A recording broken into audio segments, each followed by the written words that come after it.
Bueno, buenos días. Vamos a seguir viendo el tema de los llamados derechos de incidencia colectiva.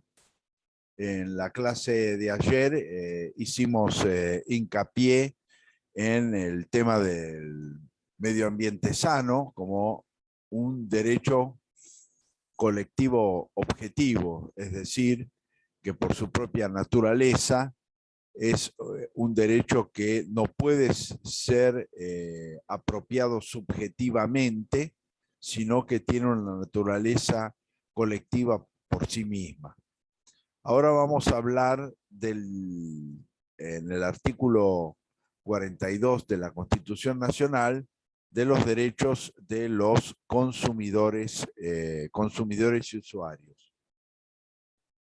En este caso, estamos frente a la presencia de lo que la doctrina ha calificado como derechos colectivos subjetivos. Es decir, se produce simultáneamente una afectación colectiva de derechos, además de una afectación subjetiva e individual de los mismos.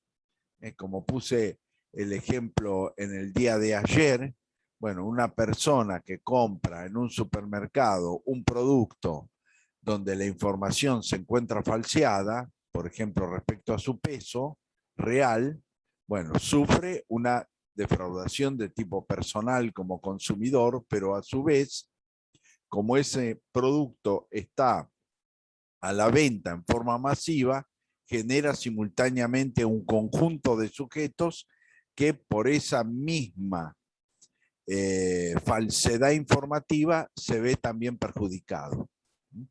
Y es esto lo que constituye lo que podemos denominar los derechos colectivos subjetivos, que se advierte en las relaciones de consumo y de uso, como las que vamos a pasar a analizar, pero que se ha extendido a otras situaciones, como es el caso de las personas privadas de libertad. Por ejemplo, como expliqué ayer, falta asistencia médica en una unidad penitenciaria.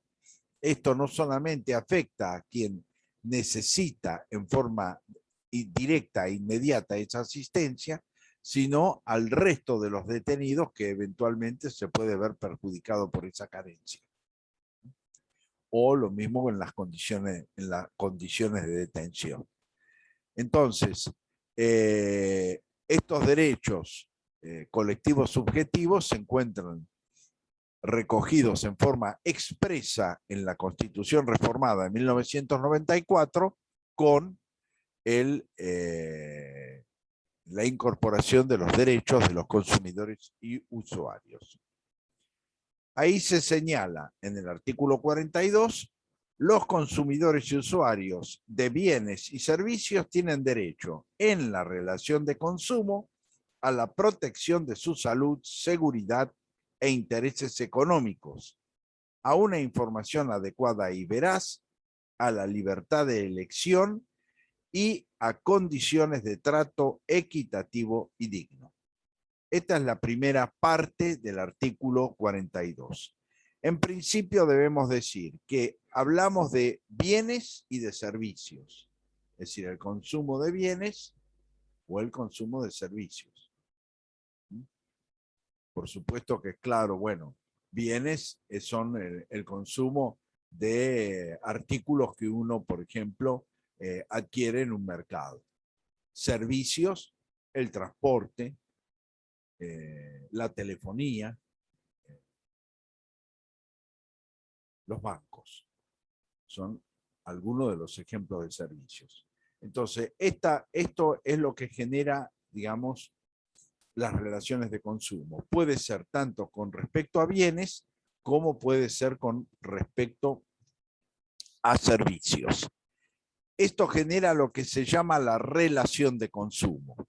La relación de consumo, el concepto de relación de consumo, justamente tiene la característica particular de reconocer de que es una relación de carácter contractual dispar. Es decir, en general, tanto en las relaciones de consumo de bienes como en la relación de consumo de servicios, el consumidor o usuario genera lo que se llama un contrato de adhesión, es decir, adhiere a las condiciones que el proveedor le está ofreciendo. Y esto se puede ver perfectamente tanto en un caso como en otro. Es decir, cuando yo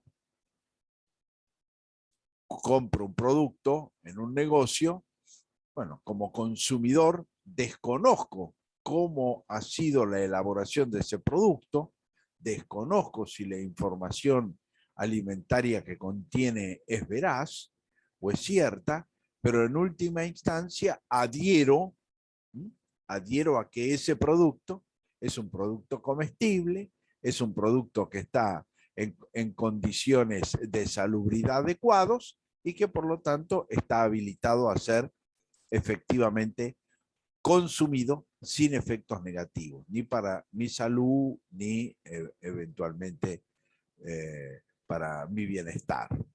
¿Mm? Lo mismo pasa con un servicio. Yo subo a un colectivo, pago el boleto, celebro en ese acto lo que se conoce como contrato de transporte, pero evidentemente adhiero a las condiciones que el transportista me ofrece, partiendo de la idea de que esa unidad está en buenas condiciones, que es un servicio adecuado en materia de seguridad, en materia de higiene, etcétera. Es decir, yo no hago una inspección previa para ver si ese colectivo funciona adecuadamente, si sus frenos están en buenas condiciones, etcétera, etcétera, etcétera. Simplemente adhiero a esa relación. Entonces, esa relación que es que en definitiva el proveedor es el que fija las condiciones y el consumidor el que adhiere a las condiciones fijadas por quien ofrece el producto o ofrece el servicio, evidentemente genera una relación en la cual el consumidor aparece como el sector más débil de esa relación. Y por ende, como consecuencia de eso, es que la propia Constitución, al referirse a la relación de consumo, establece determinadas obligaciones a cargo del proveedor de ese servicio o de ese producto. Es decir, que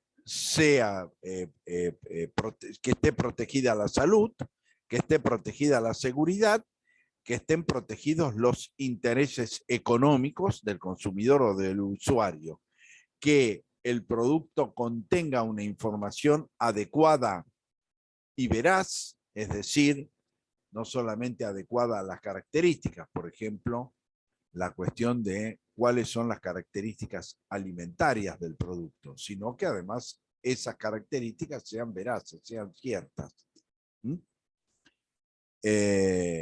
Donde se asegure la competencia y la libre elección.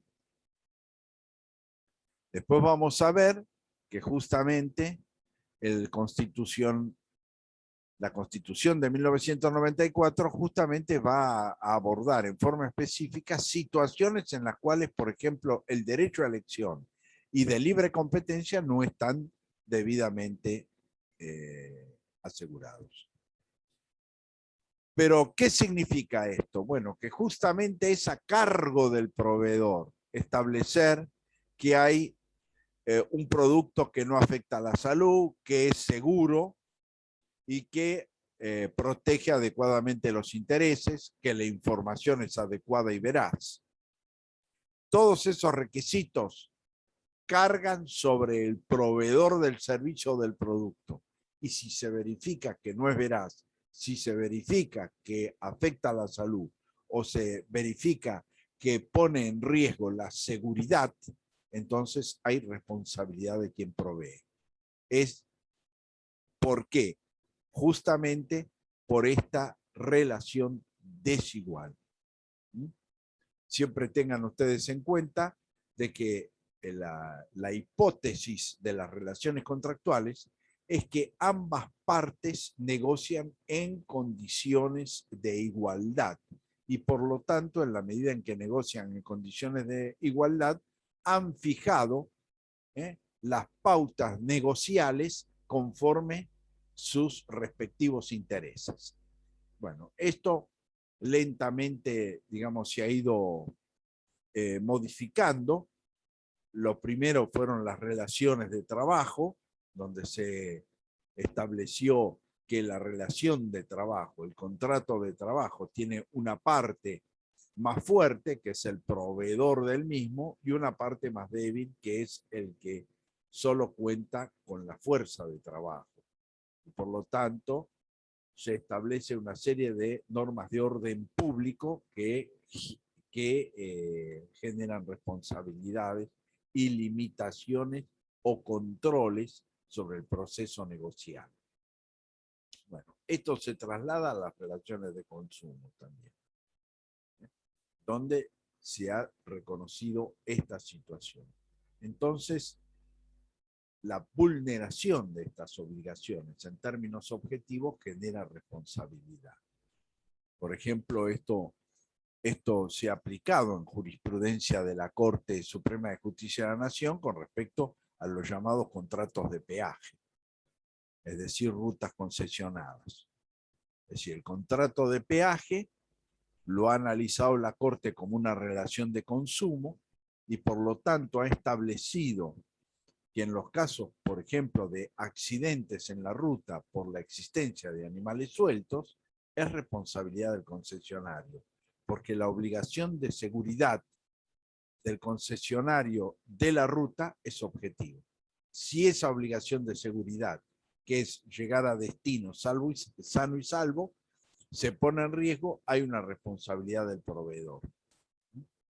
Y la propia Corte ha dicho que la existencia, por ejemplo, de carteles de advertencia, que puede haber animales sueltos o que eventualmente si uno ve animales sueltos en la ruta lo denuncia, etcétera, etcétera, eso no mengua la responsabilidad objetiva de seguridad que el concesionario tiene. Entonces, todo eso ha marcado también que ya todo un conjunto de contratos han dejado de ser contratos comerciales propiamente dichas para transformarse en contratos de consumo. Es decir, pedir un préstamo, abrir una cuenta en un banco, ya no es una relación contractual comercial entre empresa bancaria y cliente. Es una relación de consumo. ¿Por qué? Porque el que toma el crédito, porque el que abre una cuenta, lo hace conforme las condiciones, los requisitos y las exigencias que el proveedor de ese servicio genera. Lo mismo sucede en la telefónica. Yo, si tomo el servicio de una empresa de telefonía celular, no voy a ese local a negociar en qué condiciones. Dicen, bueno, tome. Le dan después todas las condiciones, los requisitos, las exigencias, los beneficios, que eventualmente es el mismo proveedor el que otorga. No le consultan a uno, bueno, usted esto le es útil, no le es útil, quiere cambiar este beneficio por otro. No. Está un beneficio que uno termina aceptando y eventualmente puede no serle de una utilidad absoluta, pero le impone el proveedor, en muchos casos generándole obligaciones y en otros presentándole hipotéticos beneficios, pero que no son expresamente negociados entre quien toma el servicio y quien lo ofrece, sino que están preestablecidos. Entonces, esto ha modificado muy fuertemente las relaciones contractuales propiamente dichas. Relaciones que en el pasado eran relaciones típicamente comerciales, hoy por hoy son típicamente de consumo. Y por lo tanto reconocen prima facie que una de las partes está en una cuestión de desventaja, de debilidad contractual, que es lo que la ley protege. Y una de esas formas es generando una responsabilidad de carácter objetivo frente, por ejemplo, a la vulneración del principio de salubridad o al principio de seguridad. Luego establece las obligaciones a cargo del Estado. Dice, las autoridades proveerán a la protección de esos derechos, a la educación para el consumo, a la defensa de la competencia contra toda forma de distorsión de los mercados, al control de los monopolios naturales y legales, al de la calidad y eficiencia de los servicios públicos y a la constitución de asociaciones de consumidores y usuarios. Entonces hay toda una serie de obligaciones a cargo del Estado que en la Argentina tienen suma trascendencia y no siempre se han ejercido con efectividad. En principio, bueno, la protección de esos derechos que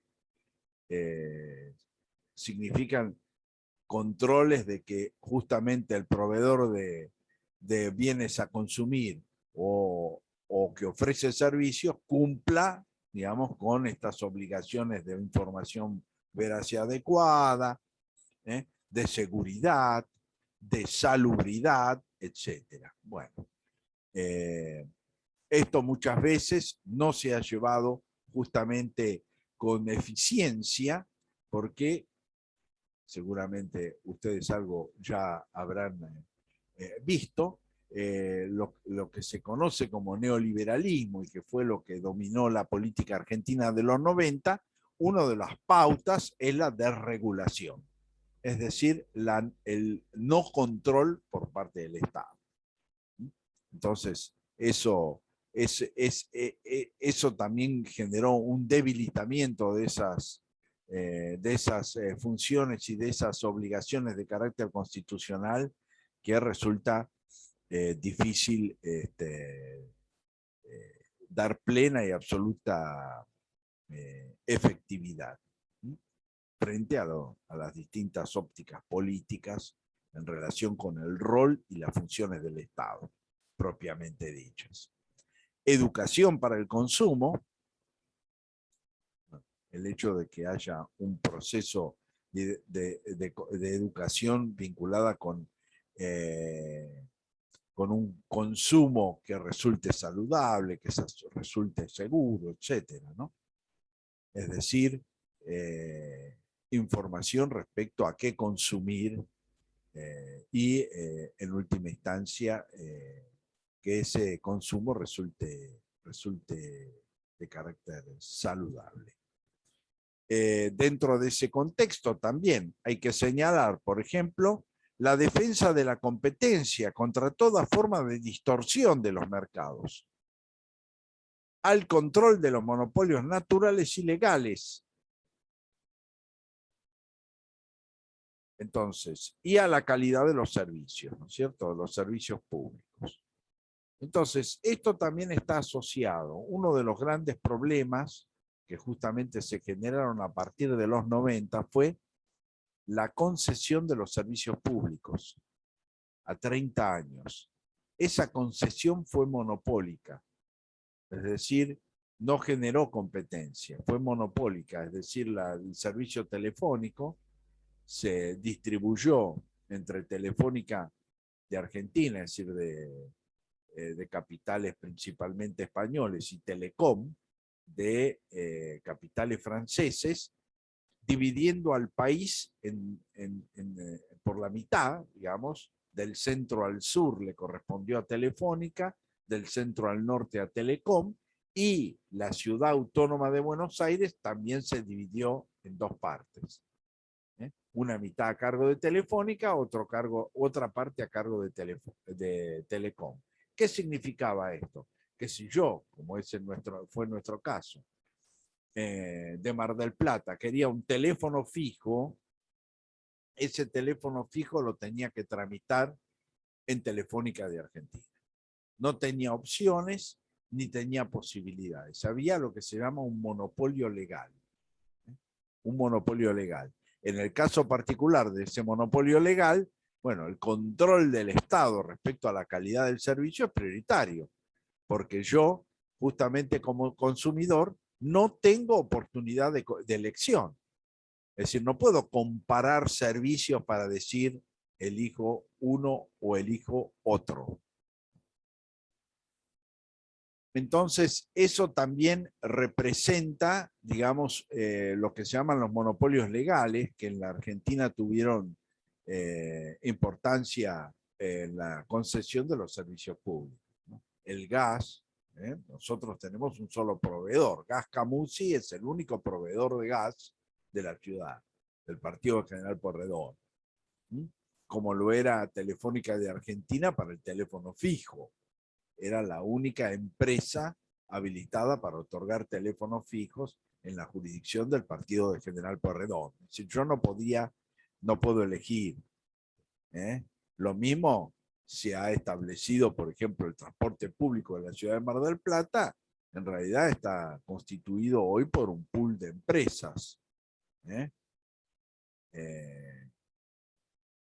que es la que en definitiva administra. Ya no son una diversidad de empresas, ya son un pool de empresas unificadas que tienen distintas líneas de transporte.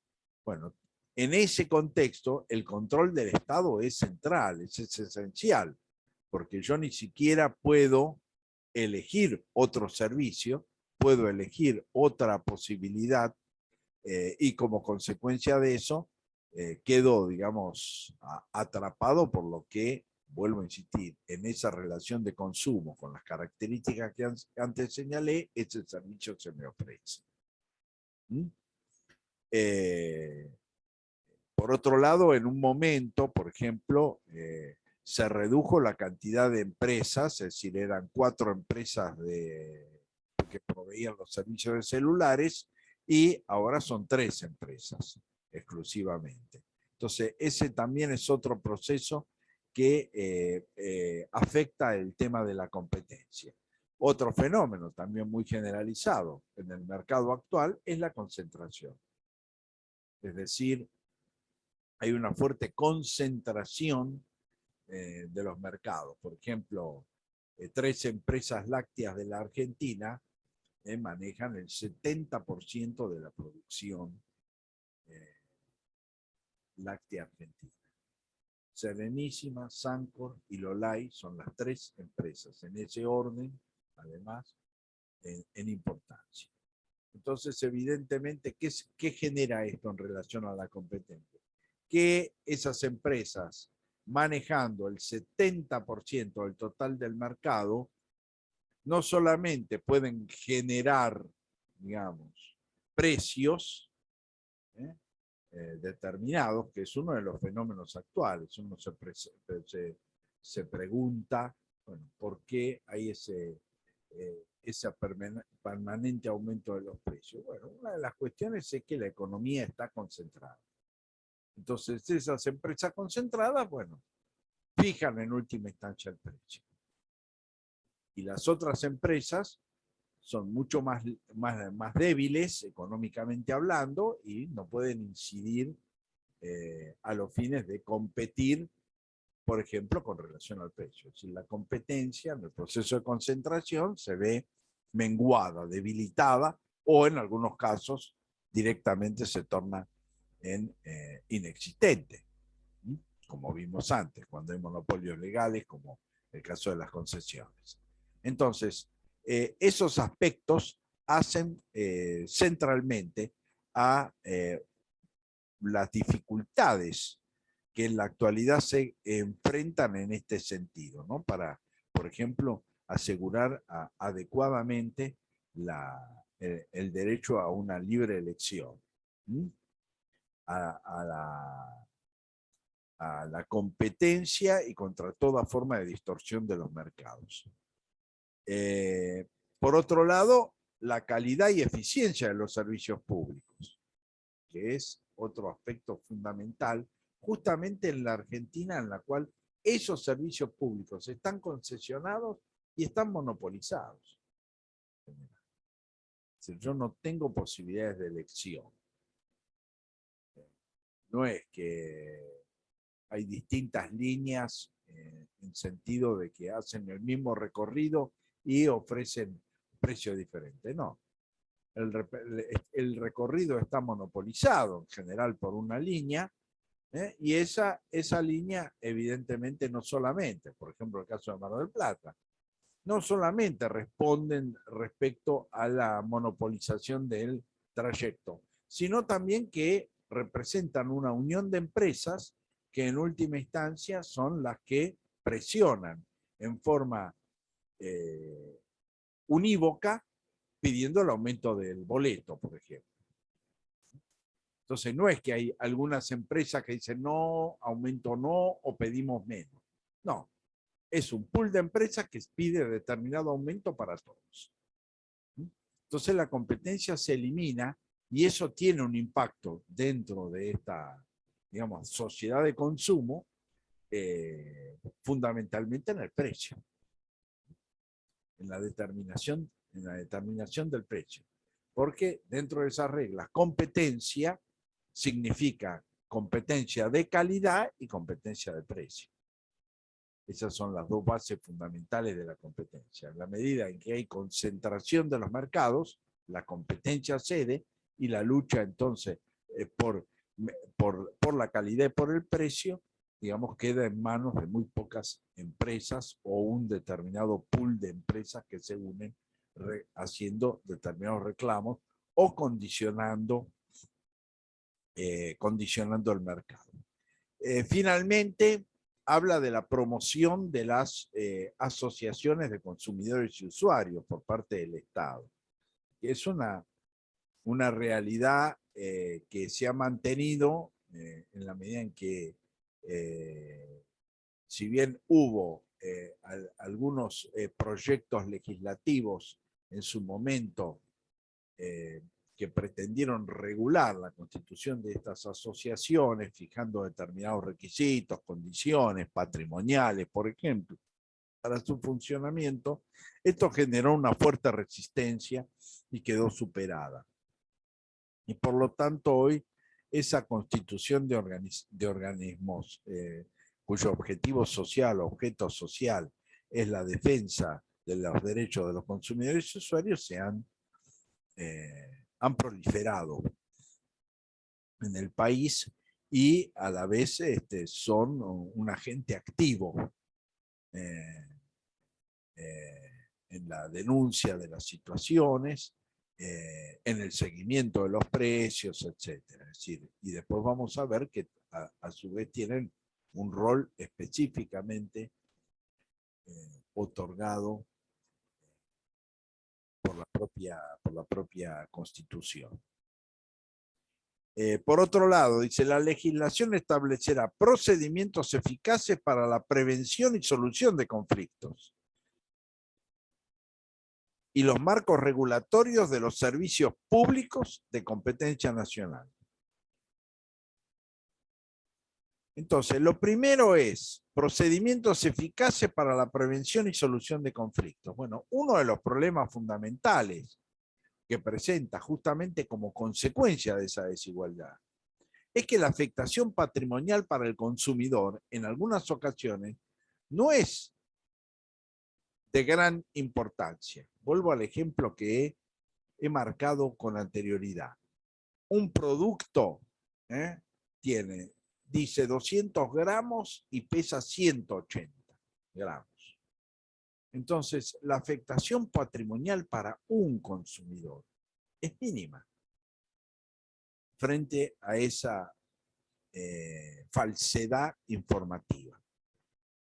Pero en el supermercado se vende ese producto en esas condiciones por miles y como consecuencia de ello, esos 20 gramos se transforman en 2 kilos, se transforman en 20 kilos.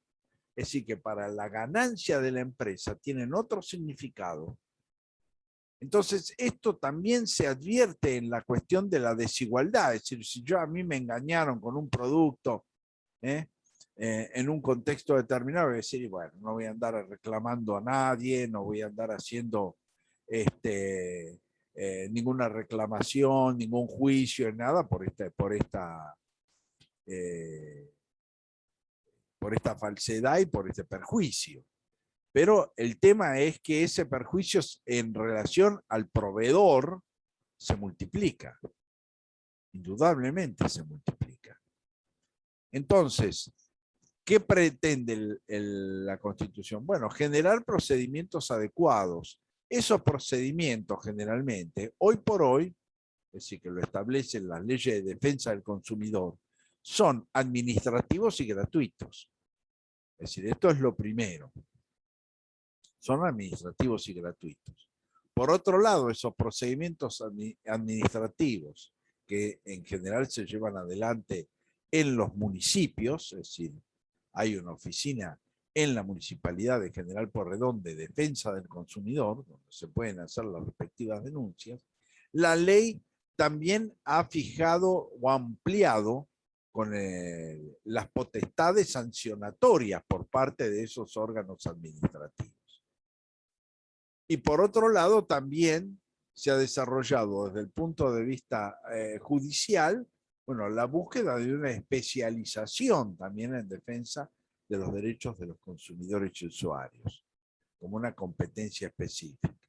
Porque justamente esto es lo que está, es una cuestión que obtura la búsqueda de justicia, el hecho de que desde una perspectiva individual, la afectación es relativa, pero desde el punto de vista global, para la empresa el beneficio es mucho. Y es importante. Muchas veces también, porque como lo hemos visto, la Constitución habilita al defensor del pueblo para la defensa de estos derechos. Hay legislaciones que también la han extendido a el defensor del pueblo provincial y hasta los defensores del pueblo en los municipios.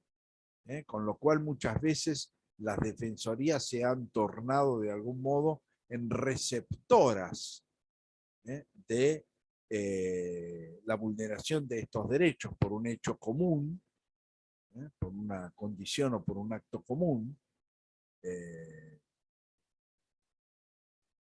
pero que al multiplicarse en un conjunto amplio de usuarios, bueno, genera un volumen de reclamo diferente, que también entonces genera una tensión tanto por el obligado como por las instituciones habilitadas a llevar adelante o a preocuparse por los resultados. Por eso muchas veces también las defensorías han establecido esta situación. Por ejemplo, para que pongamos un ejemplo muy reciente, cuando se cayó el servicio, digamos, el servicio de los celulares, empresas como Claro, que durante muchas horas no hubo servicio. Bueno, puede haber sujetos que se hayan visto perjudicados, sí, posiblemente, ante esa imposibilidad de comunicación, por su trabajo, por la salud de familiares, etc. Pero muchas veces esos reclamos se diluyen en la medida en que uno piensa, y bueno, ¿cómo lo voy a encaminar? ¿Qué tipo de reclamo voy a formular? ¿Qué costos tiene? Y en cambio, si una defensoría dice, bueno, todos los que se hubieran visto perjudicados por la caída del servicio en esas horas, bueno, que concurra la defensoría para hacer su denuncia, ofrecer las pruebas respectivas para que después la defensoría, como representante habilitado por los derechos colectivos, pueda demandar. Y bueno, eso adquiere otra trascendencia, adquiere otro peso específico también para el propio obligado. Y entonces eso genera un grado de mayor viabilidad. Pero el tema de los derechos de los consumidores solamente, digamos, adquiere importancia, adquiere envergadura si se lo analiza justamente como derecho colectivo, pero muchas veces como derecho individual carece de interés. ¿Cuántas veces uno ha comprado un producto y le ha dicho, estaba vencido, por ejemplo, y uno en vez de ir al mercado y reclamar y decir devuélvame el dinero o cámbienme el producto, y bueno, va y lo tira. Dice, 50 pesos. 100 pesos, no me voy a hacer mala sangre. Y no reclamo. Pero por otro lado, ese mercado no es el único producto, quién sabe, que ha vendido en esas condiciones. Lo ha vendido por centenares ese producto, generando un ingreso ilícito a partir de poner en el mercado un producto que no estaba en condiciones de ser consumido. Entonces, ese aspecto es un aspecto fundamental. Y en ese contexto, las asociaciones de consumidores y usuarios han jugado un rol sumamente importante. Además, dice que la legislación debe marcar los marcos o fijar los marcos regulatorios de los servicios públicos de competencia nacional, previendo la necesaria participación de las asociaciones de consumidores y usuarios y de las provincias interesadas en los organismos de control. Es decir, acá hay un rol específico que no solamente, bueno, se otorga al poder político, a las provincias, a los gobiernos provinciales y al gobierno nacional, sino también a las asociaciones de consumidores y usuarios, a fin de que participen de los órganos de control. Entonces, es un mecanismo de participación, porque en definitiva son asociaciones, bueno, de la sociedad civil que están, digamos, al margen de los intereses políticos partidarios. Entonces, muchas veces y muchas situaciones justamente han podido tornarse viables desde el punto de vista de los reclamos administrativos y judiciales a partir de que han sido impulsadas por estas asociaciones que han concentrado fundamentalmente unos reclamos respectivos. Por ejemplo, hace un tiempo atrás ha habido sentencias favorables respecto a establecer devoluciones por parte de los bancos que aplicaban intereses inadecuados.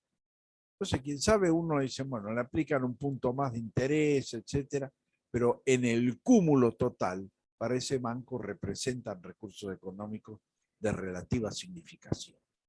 Entonces, justamente las asociaciones de consumidores y usuarios pueden representar intereses colectivos, que eso es una característica que también tiene el defensor del pueblo.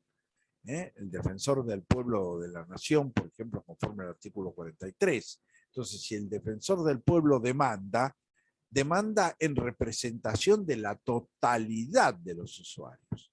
Y si yo demando a un banco, demando por el pago de intereses excesivos o de gastos abusivos en relación a la totalidad de los usuarios de ese servicio bancario.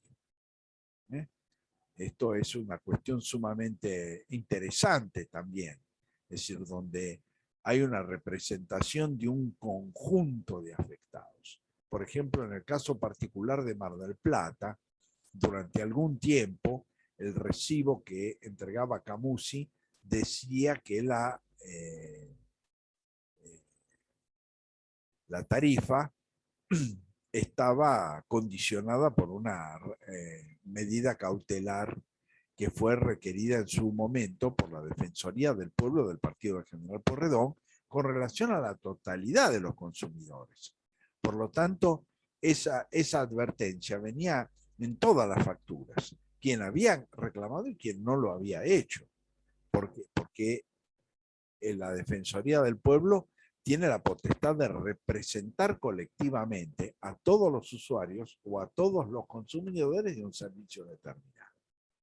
Y esto genera lo que se llaman técnicamente sentencias erga omnes, es decir, que van más allá de la parte que efectivamente está reclamando, sino a todos los representados, en este caso, por un defensor del pueblo, o en el caso de las asociaciones, en la medida en que esas asociaciones, todos los representados por la asociación, bueno, están incorporados dentro de ese reclamo. Es decir, si la asociación representa a los usuarios domiciliarios del servicio de gas, bueno, lo que se resuelva va a abarcar a todos los usuarios domiciliarios del servicio de gas. Es decir, que lo único que puede limitar la consecuencia erga omnes de la sentencia es justamente el grado de representación de esa asociación. Pero vuelvo a insistir, las asociaciones de consumidores y usuarios se han transformado en un agente activo. Por otro lado, también hay que establecer que se ha fijado, por ejemplo, cosa que hemos en estos últimos años se ha dado en varias ocasiones, los aumentos de servicios públicos concesionados deben pasar primariamente por una audiencia de usuarios para discutir esas situaciones y eventualmente, como consecuencia de ello, decidir el aumento. Si bien la legislación por el momento no establece la obligatoriedad de las conclusiones de esas asambleas de usuarios, en las cuales, por otro lado, existe la obligación de parte del Estado de informar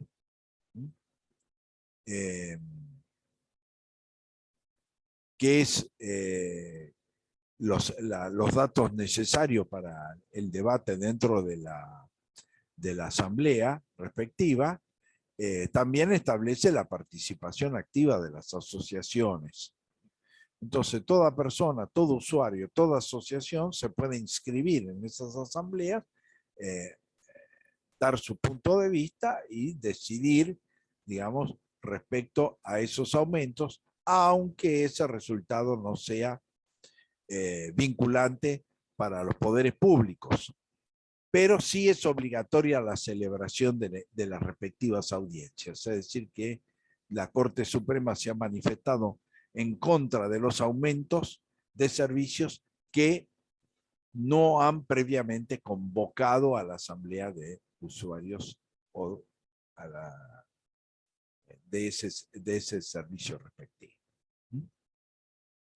Con lo cual el tema es sumamente importante en relación a la regulación, que vuelvo a insistir, la Constitución integra desde las características de la relación de consumo a las obligaciones de carácter objetivo frente a la violación de obligaciones de seguridad, de veracidad, de salubridad, que la propia Constitución establece por parte del proveedor del servicio o el proveedor del producto a ser consumido, también genera, digamos, situaciones que en particular han constitucionalizado determinadas formas de participación social a través de las organizaciones no gubernamentales de defensa de los derechos de los consumidores y usuarios.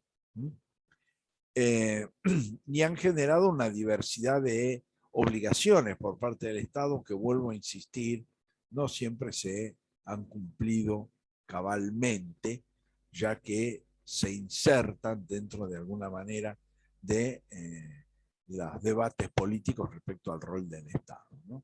Es decir, si el Estado tiene que tener un rol activo, participativo, de control, o el Estado debe ser, digamos, un Estado mínimo que solo se ocupe de cuestiones básicas y elementales o fundamentales, ¿no? Como la justicia, la educación, pero que debe dejar después a las reglas del mercado el funcionamiento de la economía. Bueno, ese debate impacta de alguna manera en este contexto y en relación con las obligaciones o el cumplimiento efectivo y la forma en que esas obligaciones se cumplen en la medida en que así están establecidas en la Constitución. Finalmente, vamos a hacer una referencia en relación a este tema con el artículo 43 de la Constitución Nacional. Ustedes saben, el artículo 43 ha incorporado o ha dado jerarquía constitucional a dos medios procesales preexistentes, es decir, el amparo y el habeas corpus, y ha creado una tercera vía de defensa constitucional, que es el habeas data. En ese contexto, al regular el tema del amparo, que después nosotros lo vamos a ver en detalle cuando analicemos el módulo 11 del programa, justamente el constituyente incorpora la viabilidad del amparo frente a determinadas situaciones, como son las vinculadas con los derechos de los consumidores y usuarios, del medio ambiente sano y de otros derechos de incidencia colectiva.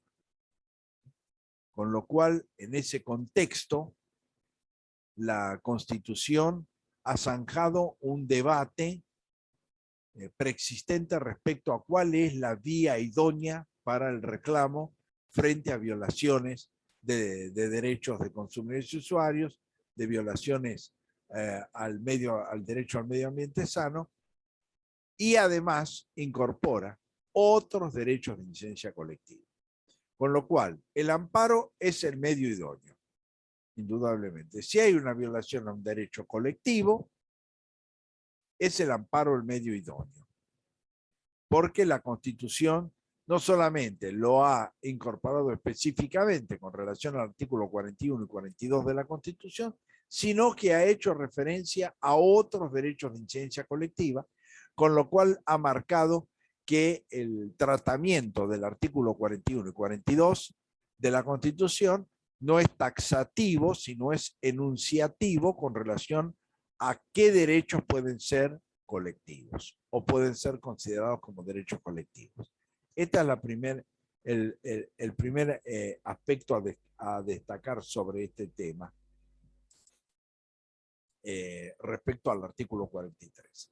El segundo aspecto es que en la Corte Suprema de Justicia de la Nación, en el caso Berbinsky, sostuvo de que también existe el habeas corpus colectivo cuando la afectación colectiva está vinculada con el derecho a la libertad ambulatoria o a las condiciones de detención, que a su vez el propio artículo 43 habla de la procedencia del habeas corpus frente al agravamiento ilegítimo de las condiciones de detención.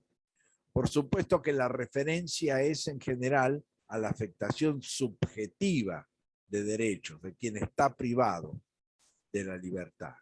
Pero, como ya lo expliqué con anterioridad, hay situaciones en el contexto de los llamados derechos colectivos subjetivos que afectan derechos subjetivos individuales simultáneamente con la afectación de derechos subjetivos de carácter colectivo, porque es un conjunto innominado de sujetos los que se ven afectados o perjudicados. Es decir, si un pabellón carece de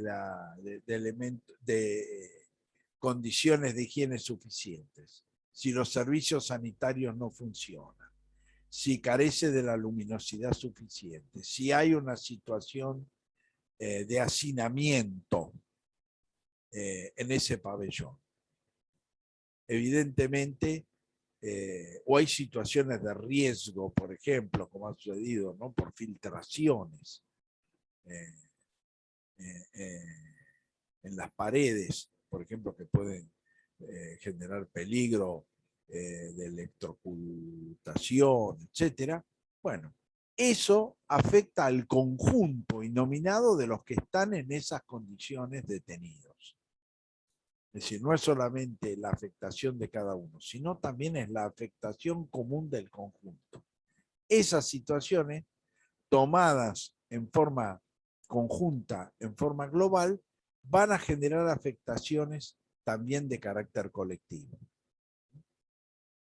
Entonces, lo que ha dicho la Corte Suprema de Justicia de la Nación es que, si bien el artículo 43 habla del amparo colectivo de forma explícita, esto no descarta la existencia del habeas corpus colectivo, porque en definitiva está vinculado con la defensa de un derecho fundamental y primordial del sistema constitucional, que es la libertad.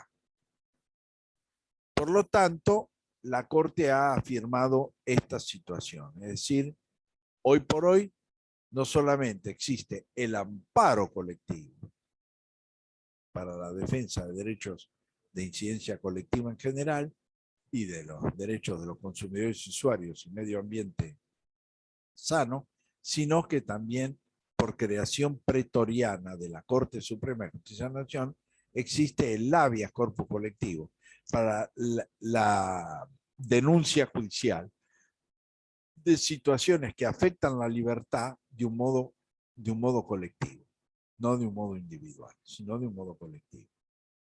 Como dije antes, la ausencia de asistencia médica afecta al conjunto en su totalidad. La ausencia de un tratamiento específico para una enfermedad determinada de una persona privada de libertad, bueno, está afectando su derecho subjetivo personal. Pero hay situaciones que afectan la globalidad. La Corte Suprema de Justicia de la Nación, por ejemplo, bueno, en el caso Berbinsky, cuando analizó el habeas corpus colectivo, dijo, bueno, esto afecta situaciones que generan en un conjunto justamente innominado, es decir, donde no están con nombre y apellido, son un conjunto innominado de sujetos que por esa circunstancia común se ven igualmente afectados. Pero que situaciones de carácter particular, como sería, bueno, la posibilidad de obtener la libertad condicional, por ejemplo, el cómputo de pena, etcétera, son situaciones personales, individuales de cada procesado, condenado, detenido, que debe reclamarse en forma individual, ¿no? Es decir, que lo que ha hecho la Corte es ir marcando justamente cuáles son los objetivos y cuáles son las finalidades de las acciones colectivas. Lo mismo en el caso Mendoza, Beatriz y otros, donde fue, digamos, el leading case del amparo colectivo medioambiental, referido a la cuenca del Matanza-Riachuelo, por ejemplo, la Corte Suprema de Justicia de la Nación justamente también distinguió cuáles eran las afectaciones que el proceso de contaminación de la cuenca generaba en la población en general y cuáles podían ser las afectaciones individuales o personales en, digamos, en la condición de salud o en el tratamiento necesario de una persona determinada. Lo que ha planteado fundamentalmente la Corte, que es en el amparo colectivo, es decir, además de esta afectación colectiva por la propia naturaleza colectiva del derecho del que estamos hablando, justamente lo que se refiere es que se puede reclamar sobre todo lo vinculado, primero, como ya lo aclaré, con el cese del proceso de contaminación, que es el objetivo prioritario. Es decir, que ese proceso de contaminación cese, por un lado. Y luego el tema de la recomposición ambiental, como una segunda etapa. Pero a su vez las consecuencias individuales, personales, subjetivas que ese proceso de contaminación pudo haber generado respecto a, por ejemplo, la muerte de una persona. Entonces, los daños y perjuicios consecuencia de esa muerte ya deben ser reclamados en forma individual y no de un modo colectivo, en ese caso. Entonces, la jurisprudencia ha ido lentamente precisando un poco los objetivos. Primero, convalidando el carácter colectivo del amparo y del habeas corpus, y luego precisando las situaciones en las cuales la afectación es una afectación general innominada por un hecho común, por una situación común, a la afectación individual específica, que eventualmente no puede ser reclamada por la vía de carácter colectivo. Por otro lado, una tercera categoría fue creada también jurisprudencialmente por la Corte Suprema de Justicia de la Nación, que son las llamadas acciones de clase. En ese contexto, ya no estamos hablando de derechos colectivos, sino estamos hablando de lo que la Corte denominó derechos individuales homogéneos. Es decir, ya no estamos hablando de derechos colectivos o derechos individuales. Acá estamos hablando de derechos individuales, pero que son homogéneos, que tienen homogeneidad. El caso concreto se refirió en su momento, es decir, el leading case que fijó, digamos, las llamadas acciones de clase, que, vuelvo a insistir, con las acciones colectivas tienen un elemento común, es decir, generan una sentencia con consecuencias erga omnes, es decir, más allá de las partes reclamantes. Pero la diferencia radica en que mientras en el amparo colectivo, el habeas corpus colectivo, el derecho reclamado tiene que tener ese carácter, es decir, ser un hecho común que genera una colectividad de consecuencias también comunes a un conjunto de sujetos. En el caso de la acción de clase, estamos hablando de derechos individuales. Pero esos derechos individuales son homogéneos, son comunes entre varios o entre muchos. Por ejemplo, el leading case se refirió a la sanción por parte del Congreso de la Nación en su momento de una ley que establecía la obligación de los servidores de correo de Internet a guardar por el término de 50 años los correos respectivos y intercambiados entre sus usuarios, y que podían el Estado, eventualmente, podía el Estado reclamar por razones de seguridad, por distintas motivaciones, digamos, que hagan al interés estatal, el contenido de esas información, de esas comunicaciones por Internet mantenidas entre los usuarios. Bueno, esto generó una medida judicial que finalmente llegó, digamos, a la Corte Suprema de Justicia de la Nación, y en la cual la Corte justamente sostuvo este principio de que en realidad, ¿cuál era la vulneración que esa ley establecía? Bueno, justamente al principio constitucional del artículo 18 de la Constitución Nacional de la inviolabilidad de la correspondencia, de los papeles privados y de los papeles comerciales. Entonces la Corte entendió que la comunicación por Internet se incluía dentro de esa protección. Ahora, esa inviolabilidad de la correspondencia es un derecho de carácter individual, de carácter subjetivo. Pero lo que la Corte sostuvo es que en la medida en que esa ley vulneraba, digamos, la privacidad de la correspondencia de sus usuarios, evidentemente todos los usuarios de ese servicio se veían también afectados por esta ley que eventualmente podía obligar a los proveedores del servicio a divulgar los contenidos a terceros y en particular al Estado. Entonces, ahí va a decir, bueno, es un derecho individual, pero es homogéneo. ¿Por qué? Porque la obligación del servidor va a terminar afectando el derecho a la inviolabilidad de su correspondencia y a la privacidad de la totalidad de los usuarios. Entonces, esto es lo que la Corte incorporó como acciones de clase. Es decir, se tratan de derechos individuales, pero esos derechos individuales resultan homogéneos en el sentido, vuelvo a insistir, en que la obligación del servidor de preservar ese intercambio y eventualmente tener que divulgarlo afectaba del mismo modo a la totalidad de los usuarios de ese proveedor.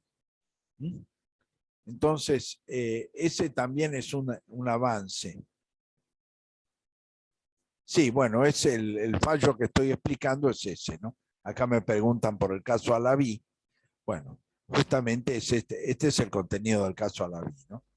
Es decir, es el fallo que he estado aplicando. Es el fallo Pensé que eran de llamadas telefónicas. No es... a través del cual la Corte fundamentalmente marcó el surgimiento de las acciones de clase, pero dándole esta característica. Entonces, cuando hay derechos individuales homogéneos, el resultado puede trascender a la persona del demandante, digamos, en este caso de Alaví. La Corte dijo que esa inconstitucionalidad de la ley también se dictaba en relación a la afectación de los restantes usuarios del servicio. Lo que ha requerido es que la acción de clase exige de parte del demandante, bueno, demostrar efectivamente que en el caso concreto hay derechos individuales homogéneos y que requiere que esa sentencia, bueno, justamente beneficie a la totalidad de los titulares de esos derechos individuales homogéneos. Pero bueno, es en general amparo colectivo, habeas corpus colectivo y acciones de clase tienen como elemento común que rompen, digamos, la regla clásica del derecho jurisdiccional, que la sentencia solamente afecta a las partes o involucra a las partes en el proceso. Y no puede ser extensiva a terceros. Bueno, la acción colectiva, ya sea amparo o habeas corpus o la acción de clase, justamente tiene este efecto de que las consecuencias de la sentencia se extienden a terceros sujetos beneficiados, aunque no hayan participado en forma directa o inmediata en el proceso de demanda. Entonces, ahí es donde aparece el tema de la acción de clase. Bueno, en ese contexto es, en definitiva, cómo se ha consolidado en la reforma de 1994 los llamados derechos de incidencia colectiva. En el sentido de tratamiento específico respecto a medio ambiente y a derechos de consumidores y usuarios, pero afirmando además en el artículo 43 que existen otros derechos de incidencia colectiva, centrando cuáles son las acciones adecuadas, es decir, el amparo, como el modo reconocido, luego extendido al habeas corpus por parte de la Corte Suprema de Justicia de la Nación. Y finalmente, precisando los sujetos habilitados a reclamar. Que ya habíamos visto, defensor del pueblo de la nación, organismos no gubernamentales, es decir, asociaciones de consumidores y usuarios, y finalmente el afectado. Y, por otro lado, en ese contexto, vimos que una parte de la doctrina, sobre todo en el caso particular del constitucionalista, el doctor Quiroga Lavie, sostiene el carácter colectivo del amparo en el sentido de que todo sujeto, en definitiva, frente a la vulneración de un derecho colectivo objetivo, como es el caso del medio ambiente, podría efectuar esa reclamación. Sin ser defensor del pueblo, sin ser representante de una organización de defensa de los derechos de consumidores y usuarios, o ser un afectado. O, en última instancia, lo que podríamos denominar ser un afectado potencial frente al carácter colectivo del derecho vulnerado. Bueno, por lo tanto, la reforma de 1994, bueno, ha representado indudablemente un avance en materia de consagración constitucional definitiva de los derechos colectivos, que, como ya expresé, en las constituciones provinciales reformadas durante la década de 1980, más o menos 1986, 1987, ya hay constituciones provinciales que habían incorporado los llamados derechos colectivos, que no estaban en la Constitución Federal y que habían generado interpretaciones jurisprudenciales diversas, tanto en relación a la acción habilitada como a los sujetos habilitados a reclamar. Bueno, vamos a dejar acá. En la clase de mañana vamos a comenzar a desarrollar fundamentalmente el módulo 9, que son los llamados derechos económicos, sociales y culturales, que también han generado, por lo menos inicialmente, algunas disidencias respecto a su justiciabilidad, es decir, a la reclamación en relación con los mismos y cómo las previsiones constitucionales y convencionales han avanzado en el sentido de ir generando un nivel de mayor exigibilidad de los derechos económicos, sociales y culturales. Bueno, dejamos acá y nos vemos entonces mañana con el comienzo del módulo 9. Hasta mañana. Gracias, profe.